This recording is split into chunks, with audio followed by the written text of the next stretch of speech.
Salam sejahtera untuk kita semua. Salam, Om Swastiastu, Namo Buddhaya, salam kebajikan. Yang kami hormati Bapak Direktur Tindak Pidana Eksus Bareskrim Polri, Bapak Brigjen Wisnu. Yang kami hormati Pak Wadir, Ibu Kabak Penum, Kasubdit, seluruh penyidik, dan tentu yang kami hormati dan kami banggakan rekan-rekan media.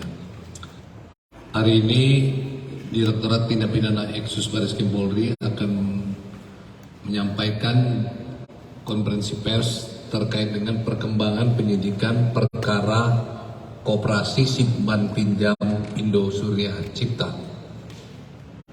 Seperti rekan-rekan ketahui bahwa kasus ini telah bergulir sejak tahun 2020, dan beberapa waktu yang lalu saudara HS ini sudah mendapat vonis dan mendapat putusan bebas. Tentu akibat putusan tersebut muncul ketidakpuasan dari para korban juga para nasabah. Maka terkait dengan hal tersebut, Polri dalam hal ini penyidik mengambil langkah-langkah untuk melakukan penyelidikan, mencari dan menemukan tindak pidana lain dari perkara Indosuria tersebut.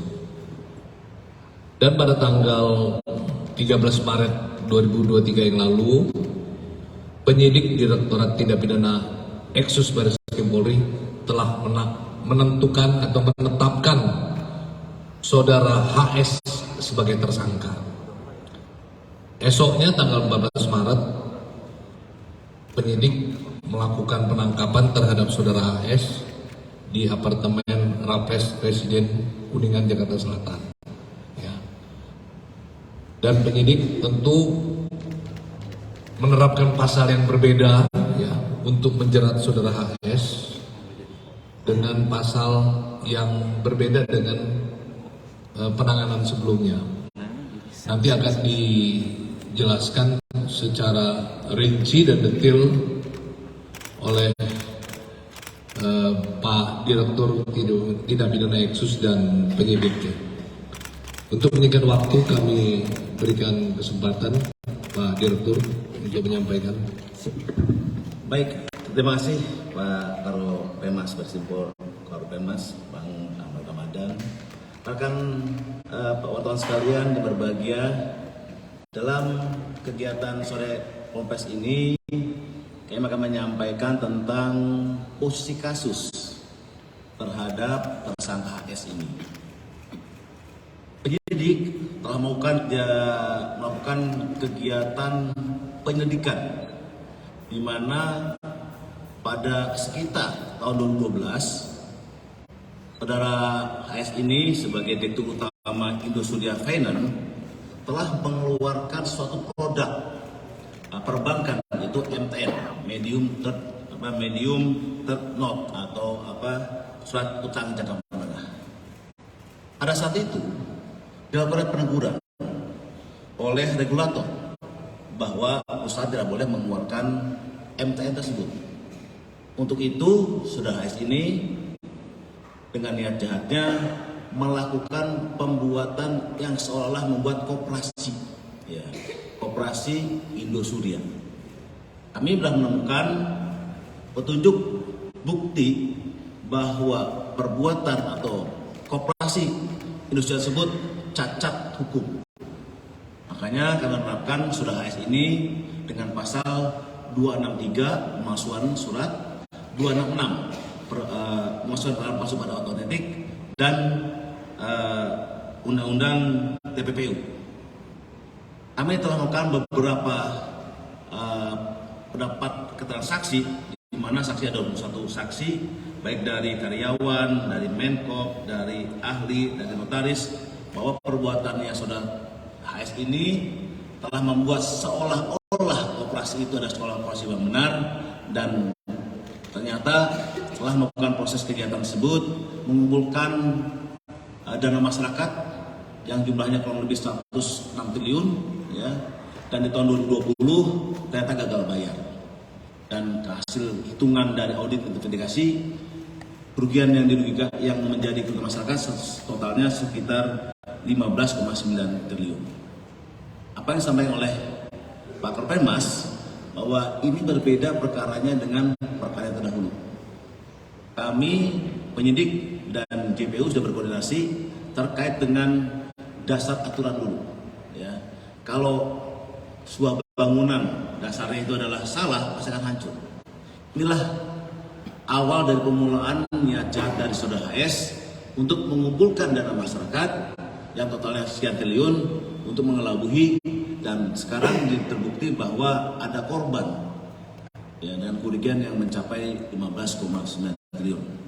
Rekan sekalian, dari hasil proses penyidikan kami telah menemukan alat bukti baik dokumen, kemudian keterangan para saksi, ahli, petunjuk yang sudah dikumpul oleh para penyidik, dan tentunya dengan keputusan hasil gelar perkara kami sudah membuktikan bahwa kami menetapkan saudara S sebagai tersangka, dan saudara S akan ditahan di Barreskrim, di rutan Barreskrim 20 hari ke depan, ya, sejak tanggal 15 kemarin hingga bulan April 2023. Kami pun lagi mendepankan Menteri Aset, ya, testing aset, dan hasil koordinasi kami dengan teman-teman jaksa pun kita sudah bisa menilai, mendapatkan dugaan kurang lebih sekitar 3 triliun aset yang akan kita kejar kembali dengan bersama-sama dengan teman-teman dari PPATK dan dari Kejaksaan untuk bisa memburu aset-aset yang masih belum kita sita. Dan nantinya kita berharap 2,4 triliun yang sudah kita sita ditambah dengan aset yang akan kita dapatkan sebesar 3 triliun, mudah-mudahan bisa kembali kepada para korban. Ini kita harapkan untuk kita bisa menindak pelaku kejahatan perbankan ini dengan tegas, dan tentunya kita akan mengembalikan kepada para korban. Demikian, Prof. Gidi, mungkin ada pertanyaan, silakan.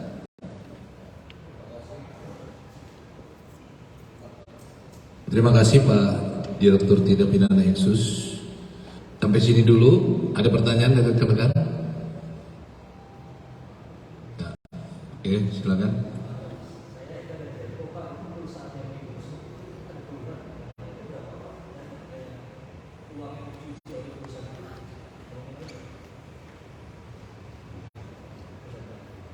Baik, itu terkait dengan perkara yang terdahulu. Jadi ada namanya perusahaan cangkang yang kita duga menjadi satu sistem dalam perbuatan saudara HS ini untuk memutar uangnya, ya, seolah diputar sistem sesuai dengan aturan, tetapi akhirnya balik lagi ke pihak mereka. Ada 23 perusahaan cangkang yang masih kita lakukan pendalaman dengan total kurang lebih 15,9 triliun itu yang kita dalami.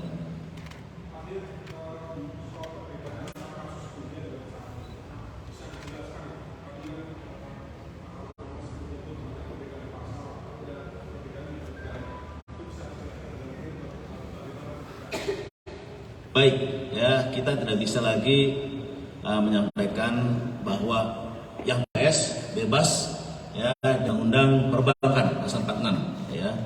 Tapi saat ini kita menerapkan pasal baru, yaitu 263 dan 266 KUHP. Tentunya pasal sudah berbeda. Penyidik bersama JPU telah melakukan suatu gelar perkara terkait dengan perbuatan tersangka. Kita akan melihat bagaimana awal dari mulanya perusahaan koperasi ini. Kalau awalnya saya sudah salah, koperasi ini soal koperasi tetapi tidak melakukan sistem seperti koperasi, ada rapat tahunan, ada anggota koperasi, ya, pasti ke depannya salah. Dan kita bisa membuktikan bahwa perbuatan dilakukan oleh saudara S dan kawan-kawan sistemnya tidak sistem sebuah koperasi. Uang masuk dari masyarakat, dia belikan aset tanpa sepengetahuan dari pemilik uang, kemudian hasil uang tersebut juga dikembalikan untuk ke tersangka tersebut. Ini masih kita dalami terus, rekan, ya. Tentunya kita akan akan berusaha terus mencari banyaknya aset yang masih ada di luar, ya, yang belum kita deteksi. Kita akan cari terus dan kita bisa menduga adanya beberapa aset yang ada. Ya, tentunya ini kan perkara 263 masuk surat. Dokumen-dokumen yang kita sita di depan seperti fotokopi legalis berita acara, ya, kemudian ada beberapa keterangan-keterangan terkait dengan putusan notaris sudah kita sita semuanya. Ini untuk melengkapi pasal yang tersangkakan. Ya, saat ini bisa ada lagi barang-barang yang akan kita ungkap, ya, terkait dengan TPPU-nya.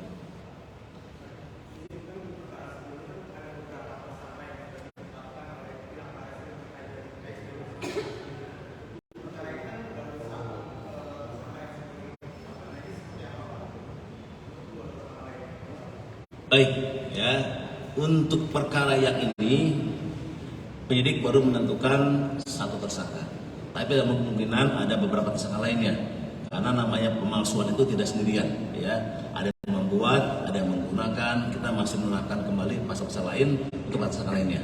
Sementara pasal-pasal atau tersangka yang di perkara terdahulu diputus bebas, kita masih menunggu putusan kasasinya, ya, menunggu putusan kasasinya. Karena teman-teman dari jaksa pun telah berusaha keras untuk bisa memberikan bukti lain kepada sidang di kasasi nanti.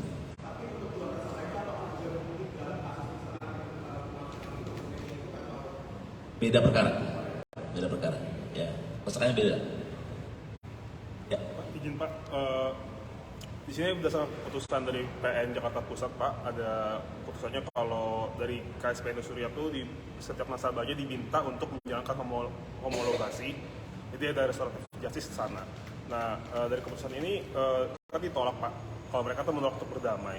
Jadi artinya kan dari hakim sendiri minta mereka untuk tetap menjalankan perdamaian yang telah dilakukan oleh Surya sendiri. Kenapa dari pihak kepolisian tetap ingin mengusut pidananya, Pak, bukan perdatanya gitu? Baik. Kita bisa minta keterangan para saksi korban bahwa homologasi itu dilakukan cuma beberapa kali saja. Contohnya, ada korban 3 miliar, homologasinya 3 tahun, 1 bulannya 500.000. Ya, dia 3 bulan baru 1,5 juta. Dan stok keempat, kelima, dan selanjutnya tidak pernah dibayar lagi.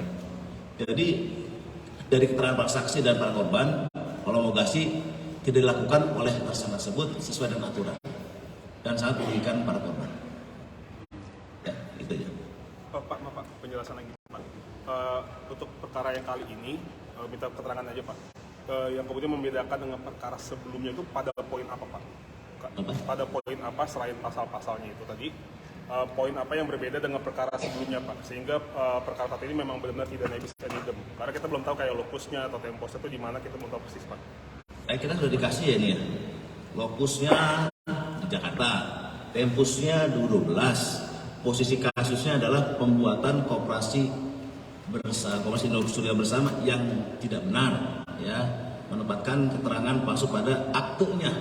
Ya, jadi kita bangun konstruksinya adalah koperasi ini tidak benar, pasal nggak benar. Kalau koperasinya nggak benar, tentunya ke belakang itu nggak benar. Ini adalah cara tersangka ini mengelabui para korbannya untuk bisa dia mengekspor, menjual MTN. Yang tadi MTN itu adalah produk dari perbankan.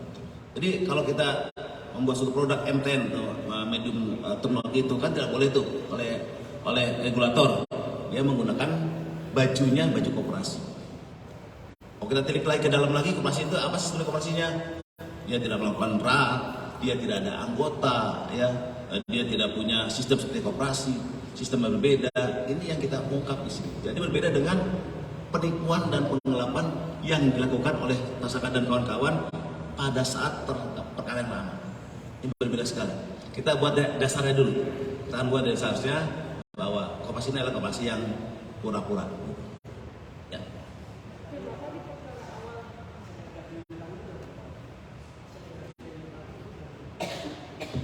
Banyak. Nah, asetnya ada tanah, bangunan, uang, kemudian bangunan banyak ya. Banyak tuh. Nanti rencana banyak rencana. Setelah yang udah kita 2,4 triliun, yang masih dugaan itu kurang lebih ada 3 triliun. Yang apa?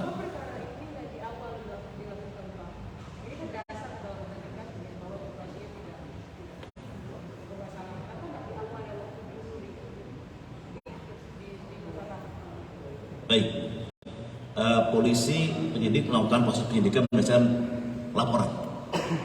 Laporannya adalah dilakukan korban itu menyimpan uangnya di koperasi tidak dikembalikan sesuai dengan aturan. Awalnya itu, ya.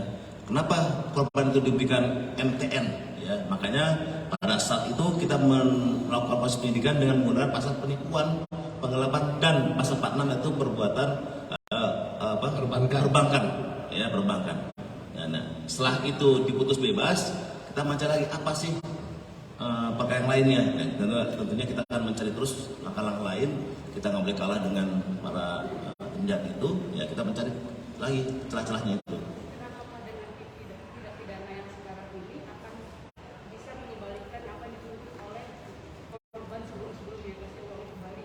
Kami juga menerapkan pasal TPPU, ya. Dalam pasal ini kita menerapkan pasal TPPU. Yang saya sampaikan tadi bahwa apabila TPA ini tindak pidana asal ini bisa terbukti di pengadilan, kita bisa lanjut menerapkan lagi TPPU-nya.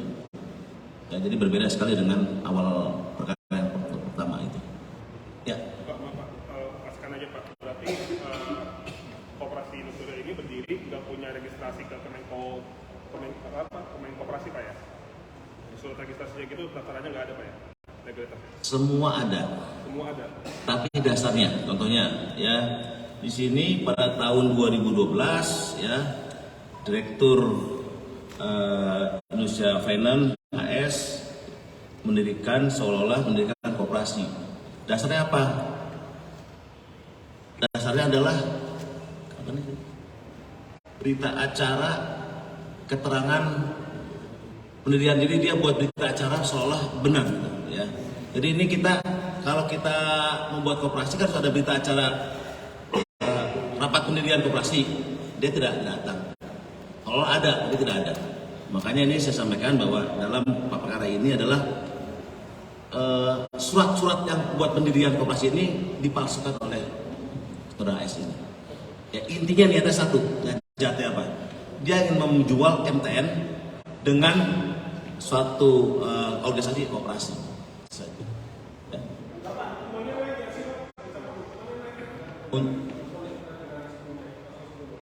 Ini yang hukumannya untuk 263 6 tahun, 266 7 tahun, kalau dipenuhi dengan pasal TPPU bisa 20 tahun. Ancamannya sesuai dengan undang-undang.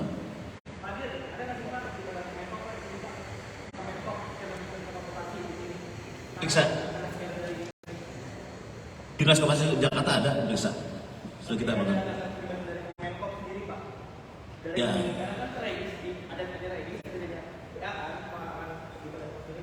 Jadi kan dari Menkop kan cuma menerima saja berkas saja. Dia nggak bisa mendalami isinya apa. Yang bisa mendalami adalah kami yang mendalami, dari mulai awalnya dalami, ternyata palsu semuanya. Ya, kita udah periksa saksinya, nanti kita dalami lagi.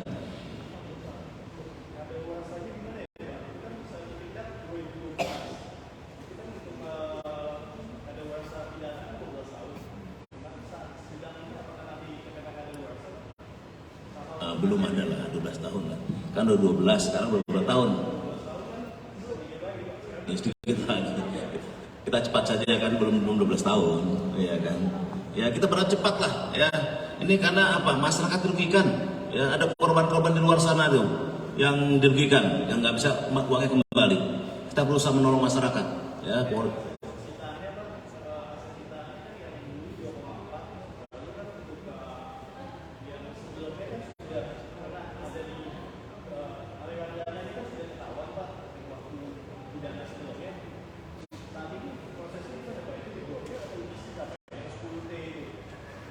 Kita tidak pernah menyita 10 T.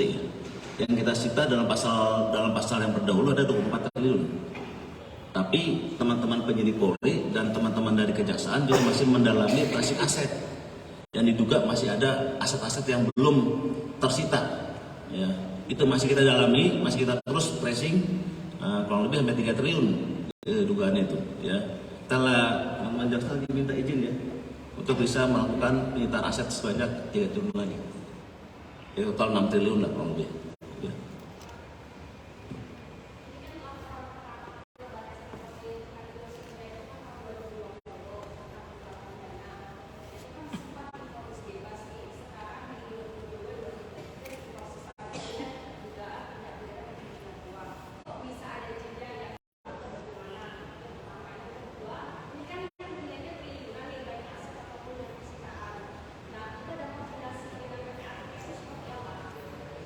baik dalam proses perkara kita tangani, ada bukan waktunya tetapi bagaimana perkara tersebut.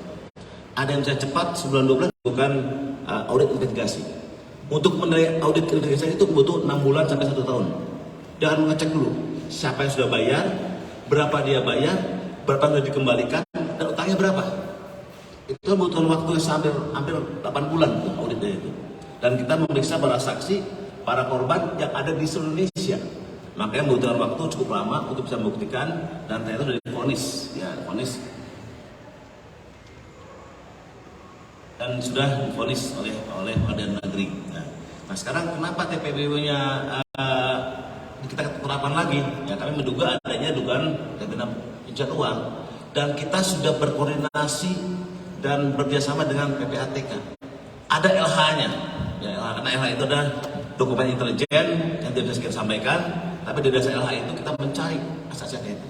Dan kita sudah dapatkan, ya, dari perkara sebelumnya itu 20 triliun sudah kita dapatkan.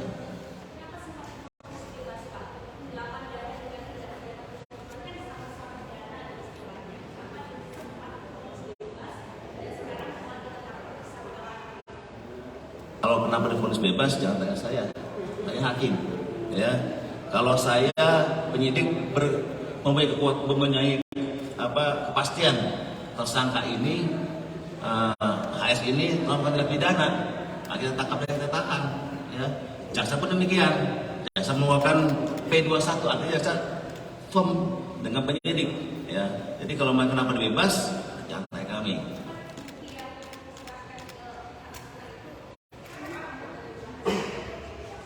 Kalau bukti itu sudah kita lengkapi ya Mbak. Jadi dalam proses penyidikan ada namanya pemberkasan.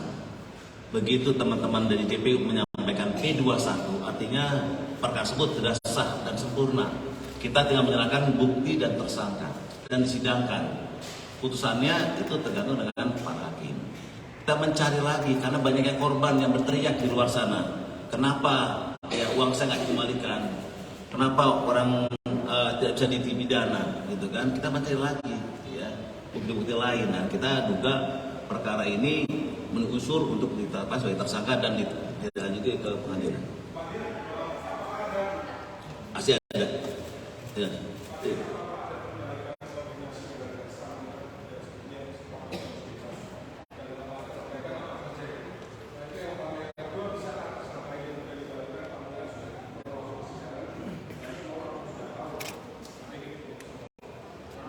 Baik, kalau koordinasi sangat baik ya. Setiap kegiatan proses penyidikan sejak awal. Jadi Polri setelah mengirimkan SBDP ada namanya P16. Jaksa yang meneliti. Sejak itulah penyidik dan jaksa berkoordinasi. Ya, berkoordinasi. Sampaikan sidang pun kami terus berkoordinasi. Ya, jadi hubungan kami dengan jaksa sangat baik. Ya. Terkait hal ini nanti saya serahkan pada Pak Karo. Terkait hal ini nanti Pak Karo yang akan menjelaskan. Udah jelas ya?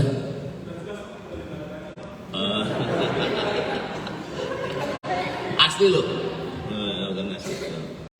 Pak Henry, balik. Ya. Ya, ini sebagai transparan bahwa pelaku Henry Surya telah diamankan oleh Barreskrim Polri.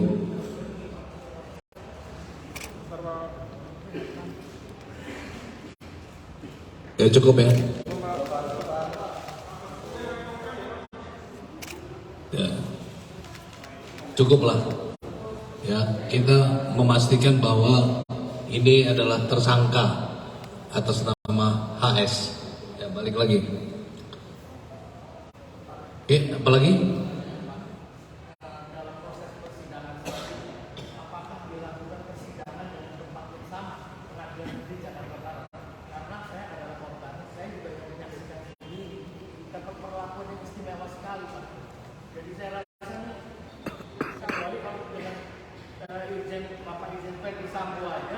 dihadirkan, sedangkan ini nggak bisa. Itu Pak. Nah, terus satu lagi juga begitu dihadirkan sempat berkelahi sampai ribut antara jaksa sama. Maksudnya pertanyaannya apa Pak? Nah ya itu maksudnya itu nanti apakah di tempat yang sama lagi sidangnya, penuntutannya di tempat yang sama lagi. Karena saya bukan sekali saya dan nanti selama persidangan saya selalu ikutin Pak. Ya, kewajiban Polri ya adalah menyelesaikan perkara tahap pertama berkas dikirim. Kemudian setelah dinyatakan lengkap, kita menyerahkan tersangka dan barang bukti. Selanjutnya itu adalah kewenangan JPU, Pak. Ya, merupakan ranah dari JPU. Baik, Pak. Tapi bagus juga Pak. Pak sampaikan bagus juga seperti itu. Ya. Apakah tetap dikawal sama KPK, Pak? Soalnya waktu itu katanya ada di kawal KPK. Namun saya lihat soalnya KPK-nya sudah terang benderang sekali kalau kita jelas terlalu membela sekali jauh dari keadilan korban. Dan saya nggak ketemu gitu. Bahkan saya nggak akan komunikasi karena di pihak korban. Saya komunikasi dengan Jampitur yang waktu itu dengan Pak Syahkan sendiri. Dia sendiri kita jengkel Pak, ada sesak nafas dia juga. Waktu itu. Ya, terima kasih, Pak. Setuju Pak? Setuju. Ya, amin, Pak. Amin. Ya. Udah? Cukup? Cukup ya? Ya. Artinya ini seperti Pak Direktur bilang bahwa ini masih proses penyidikan sedang berjalan ya. Bila mana dalam proses tersebut apakah ada tersangka lain, ada alat bukti lain, pasti akan ditindaklanjuti ya. Sekali lagi ini proses belum final ya. Kita menyatakan dalam preskon ini bahwa penyidik Direktorat Tindak Pidana Eksus Bareskrim Polri telah menetapkan saudara HS sebagai tersangka dan kita menyampaikan bahwa yang bersangkutan telah ditangkap dan ditahan. Dan proses ini masih berlangsung. Tentu update nanti akan kami sampaikan, ya, ya Pak ya. Sementara itu yang kami lakukan, kami tutup. Wassalamualaikum warahmatullahi wabarakatuh. Waalaikumsalam.